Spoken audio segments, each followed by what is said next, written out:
My thermostat is broken, and I'm getting old. It needs fixed today, or we're gonna be cold.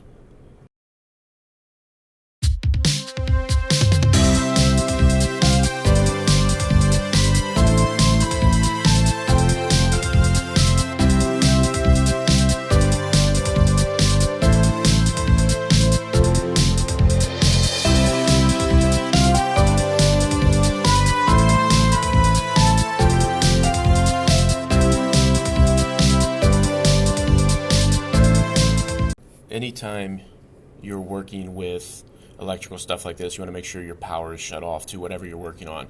So we're going to shut off power to our furnace and make sure it's safe to be able to use then. So of your thermostats, we'll have a faceplate.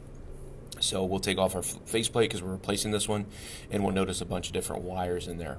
So when we look at these wires, we want to make sure we know what they're labeled. Mine are color-coded, thankfully, but if they are not color-coded, you need to figure out which ones are what and label them. And I'll show you what comes with a new thermostat to help you label. So we'll go ahead and start taking this faceplate off, and we'll talk a little bit more about those labels. Now, most thermostats are going to have a couple of screws that shoot onto the wall or attach to the wall some way. Once you take those off, the full thermostat will come off and your wires will be exposed. Now, for labeling, this comes with a new thermostat, so if you don't have labels on the old one or on the old wires, it comes with that. So for this, we're going to check and see what it kind of looks like. Again, most will have a faceplate, so we'll go ahead and take this off one-handed. Talented, I know. And notice it's a little different, but it's still ultimately the same. You're going to have your different types of wires for different things. Okay, so it's a little different than the Google Nest was. Now, our Nest kind of quit working because we don't have a common wire. In some of your fancier thermostats, the common wire provides power to it. But this new one isn't powered with a common wire, but if you get a fancy one, just make sure you have the C or power wire. So we'll go ahead and start prepping for shooting the screws for our new thermostat. Mr. McGrain had a video about hanging a sign the other day. Check that out if you want to see kind of how drywall anchors and things like that work.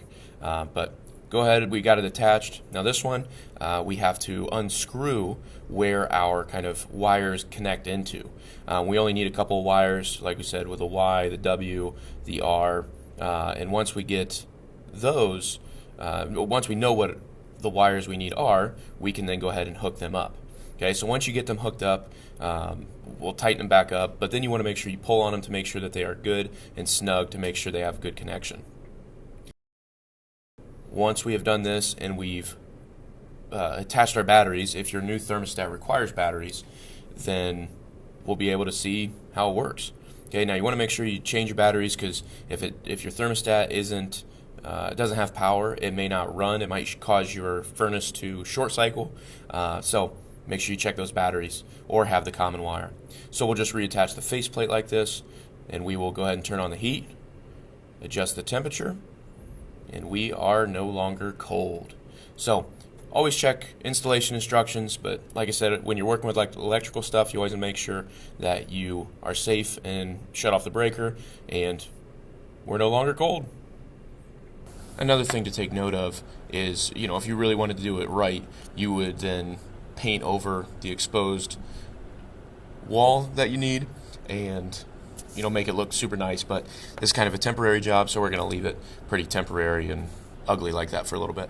Thanks for watching.